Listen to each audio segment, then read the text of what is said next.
Hello everybody and welcome back. As always, I'm Mateo311 and this is your channel for everything VR related.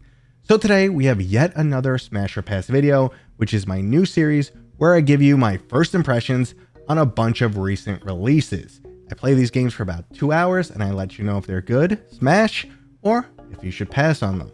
Now there are of course links and timestamps if you want to skip ahead, but before we jump in, this video is brought to you by Tank Arena Ultimate League. Releasing for the MetaQuest on May 23rd, you could jump in for some 4v4 tank battles. There's 8 unique vehicles to control, each with their own specific powers and role, leading to lots of different strategies for you and your teammates. Now when you're not involved in tank combat, there's a large array of minigames for you to try out and unlockables to play with. The developers are also running a giveaway right now, with 3 separate chances to win a MetaQuest 3. There's a link to that giveaway and this game down in the description, so make sure to go and check it out. Now today's games include Ultimate Swing Golf, some assembly required, Convrgence, and I just want to mention Masters of Light one more time. Now unlike last week where all of the titles either weren't my style or I didn't believe the average user would enjoy them, this week I was impressed by basically everything. Well, let's start things off with the game I found most surprising, some assembly required. From watching the trailer, I had absolutely no idea what I was in store for, but once I actually got into the game, I was surprised to see that this is a very robust robotics building style game. It almost has a drop of those unforgiving physics you find in the game Kerbal Space Program, and in there lies the actual magic. Campaign will give you a series of tasks that start out simple, such as retrieve and deliver a package, and then you simply need to build a robot that's capable of this task. You'll start with limited resources and tools, but eventually you get to build bigger and bigger robots with a lot more capabilities. Now the best part is when you're done building, you get to take remote control of your new device, and this is where things tend to go absolutely sideways. A few simple examples include things like I built my first robot up in the air,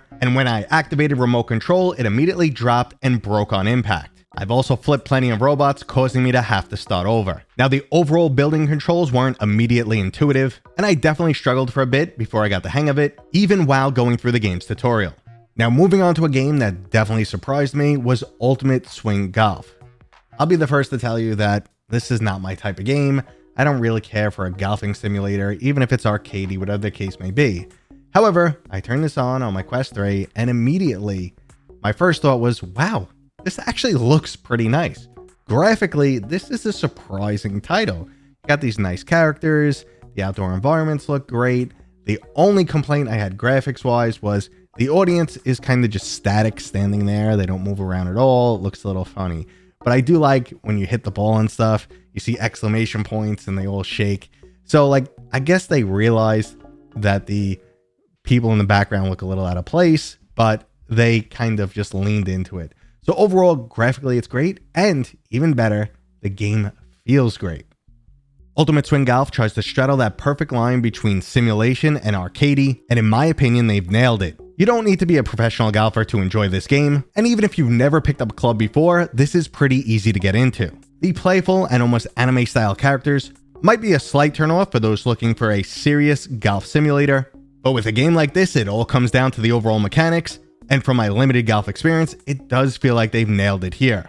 You could also use mixed reality to take the golf game into your own house, getting your very own virtual caddy, and practicing your putting across your living room. Now again, I have to mention the fact that this is not my type of game. In general, it would be a pass for me. It's not something I would reach out and buy or really be interested in playing. However, I gotta say it surprised me. It's a solid game. I think if you are into golfing, you're looking for a golf title, something more than walkabout mini golf or something a little bit more serious, this is definitely a really cool experience. I was not expecting it. I was really expecting something junky and just, complete waste of time. But overall, graphics were great. Mechanics felt good. Now, another game that absolutely surprised me was the early access release of Convrgence. If you don't know about this game, it was originally called Paradox of Hope. Everyone was calling it Metro in VR. And then the game got a cease and desist, had to shut down, and everyone assumed an official Metro game was coming, which turned out to be true. So Deep Silver said, nope, you got to get rid of this game. You can't use the Metro in VR term, even though they weren't. Now, they've reworked the game into a new project. It still has that Metro or Into the Radius style feel.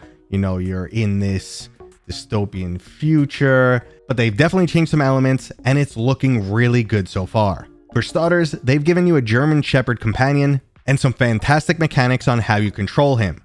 Basically, you're putting the controller to your lips to emulate a whistle, so to call your dog over, and you could hold it down for a long whistle or tap it twice, and these are different commands. So you have a single short whistle, a long one, a double whistle, and the dog does different things. So like you can do a long whistle will make him attack an enemy, and he'll growl when someone's near, so it's really cool. Now, the game still shows some early access elements right now. I think controls need a little bit more work. I didn't feel the impact when I was stabbing someone. I thought it should have felt better. Controlling the gun two-handed was a little off, and I struggled to kind of grab my knife sometimes, but I really like the direction it's going. I'm happy to see, where it is right now, and can't wait to see the game further down the road when they have a full release. Now, from a storyline aspect, again, this is very similar to Metro, or even closer to something like Into the Radius. You're in this anomaly-filled dystopian world, and you're heading out in an attempt to scavenge for resources. As you bring things back, you're going to make some money and increase your reputation. A bigger rep means more access to better and better equipment, so I'll definitely keep you guys posted on this game as I'm eager to see how it progresses. And last up, I just want to talk about Masters of Light one more time. I spoke about this game in my original Smasher Pass, thinking that was the release week, but it appears I jumped the gun a little bit. To recap you on what Masters of Light is all about, it's kind of like combining Space Pirate Trainer with a VR exercise game. Masters of Light definitely surprised me, mainly because I had no idea what I was getting into.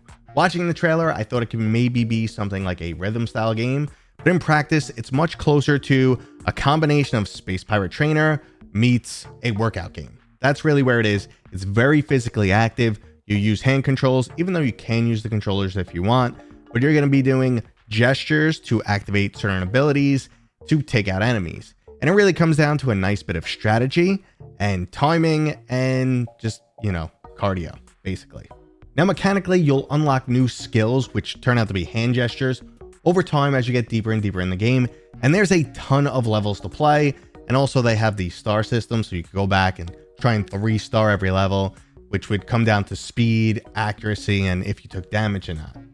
Now, those mechanics in practice, you're going to be throwing punches to shoot out some light beams, but those are not really aimed. They'll just kind of go down your line of sight. If you need to lock into a target, you put out one hand, and then you can lock on one, and then kind of single punch in a slower manner. And then, like I said, as time goes on, you'll gain more skills, like a shield that you could hold up to deflect enemy attacks. And it really comes down to this cool strategy of when to use what attack and can you keep up the pace. The storyline is delivered in a nice cinematic fashion, helps the immersion, you're kind of just moving through this world of light. You are this cosmic entity where the black hole is invaded and they're now sucking up and trapping all your kin, so you got to go free them, and as you free them, it works into the mechanics. They'll give you new skills to utilize. Overall, really cool, surprised me. Not my preferred style of game. Like I said, it's almost like a combination of something between Space Pirate Trainer and a workout game. I played this for about 45 minutes, definitely broke a good sweat. So keep that in mind if, you like games that are a bit more chill. But overall, surprised me, liked it. Hand tracking worked phenomenally well. And that right there was today's Smasher Pass. At this point, you guys know what to do. Thumbs up, comment, let me hear your feedback. If you're new here, consider subscribing, and I'll see you guys on next time.